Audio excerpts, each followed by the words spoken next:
Bernard Généreux dénonce un budget qui fait payer les Canadiens. Les chambres de commerce saluent les investissements en défense, mais s'inquiètent du manque de main-d'œuvre. Québec relance son appui aux festivals et événements touristiques pour la saison 2026.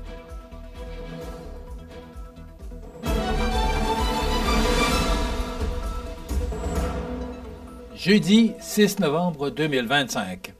Bonjour mesdames et messieurs et bienvenue à votre bulletin d'actualité sur le réseau de télévision CMA TV. Le député fédéral de Côte-du-Sud, Rivière-du-Loup, Katascomique-Témiscouata, Bernard Généreux, monte au front contre le plus récent budget libéral qu'il juge néfaste pour les familles canadiennes déjà fragilisées par la hausse du coût de la vie. Selon lui, ce plan économique oblige encore une fois les Canadiens à faire des sacrifices plutôt que de leur offrir un véritable soulagement.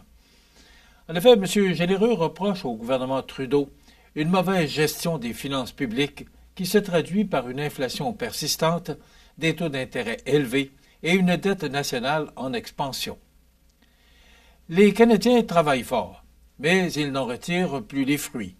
Ce budget libéral n'est pas un plan pour une vie abordable, c'est un plan pour plus de dettes, plus d'impôts et moins de prospérité, a-t-il affirmé.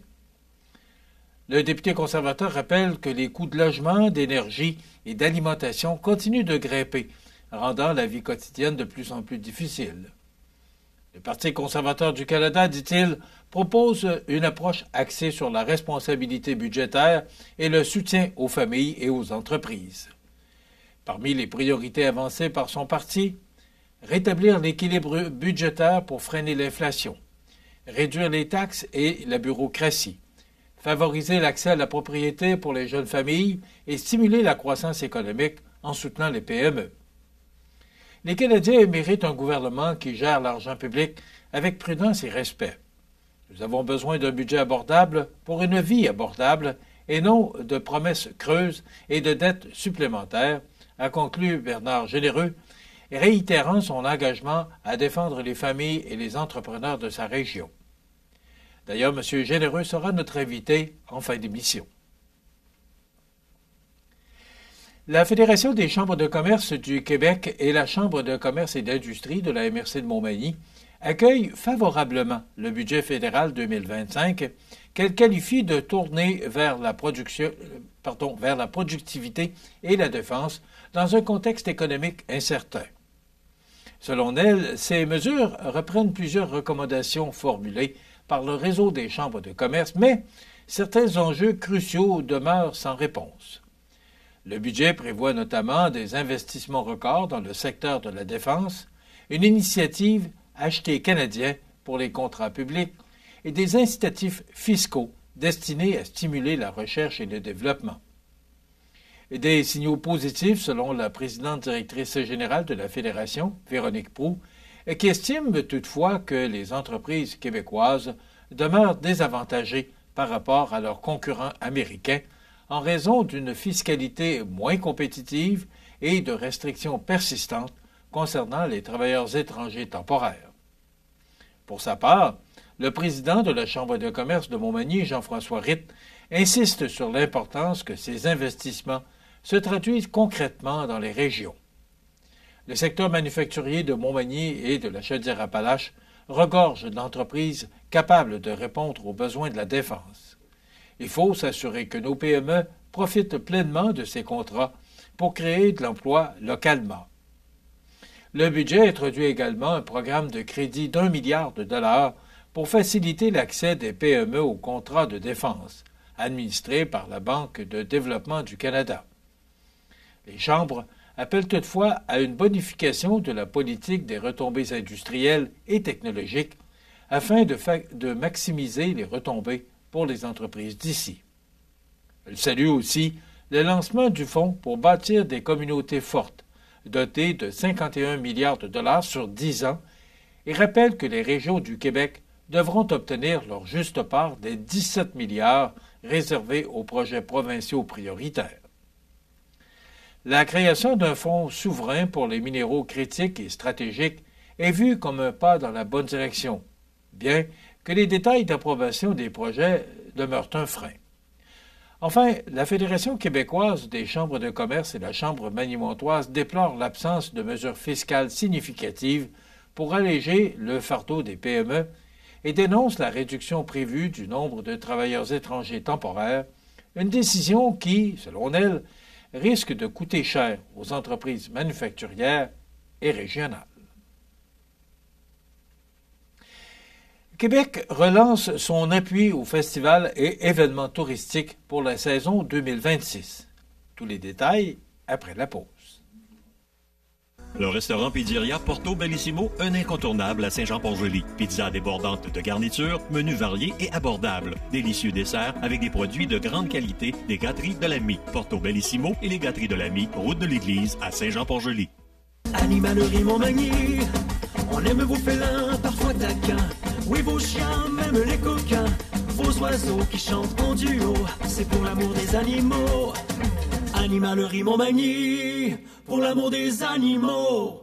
Fenplast, c'est le plus important manufacturier de portes et fenêtres au Québec. Un produit recommandé par Protégez-vous au printemps 2024. Vous pensez portes et fenêtres? Passez voir notre équipe à la boutique Fenplast Montmagny au 228 Chemin des Poiriers ou sur fenplast.com. Vous regardez C'est ma TV, le réseau de l'information sur la Côte-du-Sud.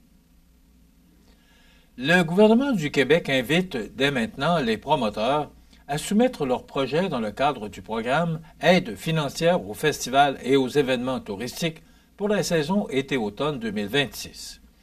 Les organisateurs d'événements qui se dérouleront entre le 1er mai et le 31 octobre 2026 ont jusqu'au 3 décembre 2025 à 15h59 pour déposer leur demande sur le portail du ministère du Tourisme. Cette annonce a été faite par Amélie Dionne, ministre du Tourisme et responsable des régions du Bas-Saint-Laurent et de la Gaspésie-Île-de-la-Madeleine. La ministre rappelle que tous les promoteurs doivent soumettre une nouvelle demande pour être admissibles à l'aide financière. L'enveloppe prévue pour l'exercice 2026-2027 atteint 35,1 millions de dollars, une somme qui permettra de soutenir plus de 300 événements à travers le Québec, générant, tenez-vous bien, environ 24 millions de jours de participation. Dans son communiqué, Mme Dionne a souligné l'importance de ces rassemblements pour la vitalité économique et culturelle des régions. En plus d'être des occasions formidables de célébrer, les festivals et les événements touristiques favorisent le développement économique de nos régions. Ils enrichissent le tissu social de nos communautés tout en faisant briller le talent de nos artistes, de nos créateurs et de nos artisans, de compléter Mme Dionne. Le programme vise à renforcer la position du Québec comme destination touristique incontournable tout en encourageant des pratiques responsables et durables. Il appuie la création d'une offre touristique diversifiée et contribue à la stratégie de croissance durable du tourisme 2025-2030 et qui met l'accent sur la durabilité et l'innovation dans le secteur. Concrètement, le programme cherche à consolider la réputation du Québec sur les scènes nationales et internationales, à soutenir les événements qui stimulent l'économie locale, tout en respectant des critères de développement durable, et à maximiser les retombées économiques dans les régions ou pour les communautés. En s'appuyant sur ce programme, le gouvernement réaffirme sa volonté de faire des festivals un moteur de croissance et de cohésion régionale. Les promoteurs intéressés sont invités à préparer dès maintenant leur dossier afin de contribuer l'été prochain à la vitalité touristique du Québec. Alors que le ministre des Finances, François-Philippe Champagne, a déposé mardi le premier budget du gouvernement de Mark Carney, la réaction de l'Association québécoise de défense des droits des personnes retraitées et pré-retraitées, l'AQDR, ne s'est pas fait attendre. L'organisme déplore que les aînés, particulièrement les plus vulnérables, aient été les grands oubliés de cet exercice budgétaire. Selon l'organisme, la situation économique actuelle frappe de plein fouet les aînés à faible revenu, notamment ceux qui dépendent que des prestations publiques de base. Ces revenus, souligne son président, Pierre Lynch, demeurent bien en deçà du salaire minimum. Il estime que le gouvernement fédéral a manqué une occasion de corriger cette inégalité.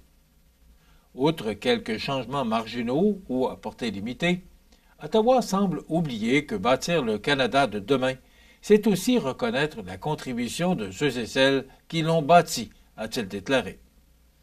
Le budget 2025 met l'accent sur l'accélération de la construction de logements, mais l'absence de mesures spécifiques pour les aînés inquiète l'association. Aucun engagement clair en matière d'unité résidentielle, adaptée aux besoins de cette population, ne figure dans le plan fédéral. Un oubli que l'AQDR juge préoccupant dans un contexte de vieillissement démographique rapide. L'organisation salue toutefois la volonté du gouvernement d'intensifier la lutte contre la fraude avec la création d'une stratégie nationale antifraude. Elle espère que cette initiative se traduira rapidement par des actions concrètes pour mieux protéger les personnes âgées, souvent ciblées par des stratagèmes de plus en plus sophistiqués. Le gouvernement doit certes regarder vers l'avenir, mais sans tourner le dos à ceux qui ont travaillé toute leur vie, conclut Pierre Lynch, en invitant le ministre des Finances et le premier ministre à faire preuve de plus de sensibilité et de justice sociale. Pour l'Association québécoise de défense des droits des personnes retraitées et pré-retraitées, le véritable progrès passe par une meilleure redistribution de la richesse collective afin d'assurer à tous les aînés une retraite digne et sécuritaire. Novembre est désigné comme le mois de la sensibilisation au radon et la direction de la santé publique du CI3S de Chaudière-Appalaches profite de l'occasion pour rappeler les risques associés à ce gaz radioactif, présent naturellement dans le sol. En effet, le radon, issu de la désintégration de l'uranium, peut s'infiltrer dans les maisons sans qu'on s'en aperçoive, car il est incolore, inodore et sans goût. Dans un espace clos, il peut toutefois atteindre des concentrations nocives pour la santé. Selon l'Association pulmonaire du Québec, une maison sur 5 testée dans la région présente un taux de radon supérieur au seuil jugé sécuritaire. L'exposition prolongée à ce gaz représente la deuxième cause de cancer du poumon après le tabagisme et la principale chez les non-fumeurs. On estime d'ailleurs qu'entre 10 et 16 % des décès liés à ce cancer au Québec seraient attribuables au radon, soit plus de 1000 cas chaque année. Pour détecter sa présence, il est recommandé d'effectuer un test à domicile, idéalement durant la saison hivernale, sur une période minimale de 3 mois. Si les concentrations dépassent les recommandations de Santé Canada, des solutions efficaces permettent de réduire le niveau de radon. Enfin, il est possible de prévenir son infiltration dès la conception d'une maison.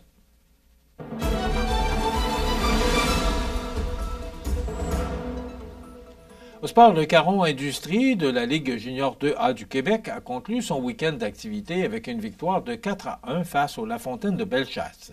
Il s'agit d'une deuxième victoire consécutive et un week-end parfait pour l'équipe. Les marqueurs sont Charles-Étienne Lemelin et Charles Dauteuil avec chacun 2 buts. Prochaine rencontre samedi soir prochain, 8 novembre, alors que l'équipe manimontoise rendra visite aux Dogs de Beaucentre. Voilà ce qui complète votre bulletin d'actualité de ce jeudi 6 novembre. Dans un moment, les prévisions de la météo. Et le menu pour cette émission du jeudi, dans un moment, on vous présente la chronique « Cultiver sa santé mentale » avec Mélissa Boilard. En entrevue, on reçoit dans la deuxième partie de notre émission Émile Bourgault, chanteur qui sera en spectacle demain soir au Cabaret Cogeco. Pour les trouvailles d'Audrey Saint-Pierre, Cocotte Création, ou Cocotte Création, voilà, c'est peut-être mieux approprié. Alors, Cocotte Création, ce sont des trouvailles qu'Audrey nous présentera dans quelques instants. Et en fin d'émission, Bernard Généreux sera avec nous pour les commentaires d'actualité. Il nous parlera et nous donnera ses commentaires quant au budget carné déposé mardi dernier. Et les avis de décès suivront notre émission. Et voilà, une émission quand même passablement chargée en ce jeudi du 6 novembre. Je vous souhaite donc une excellente émission à notre antenne.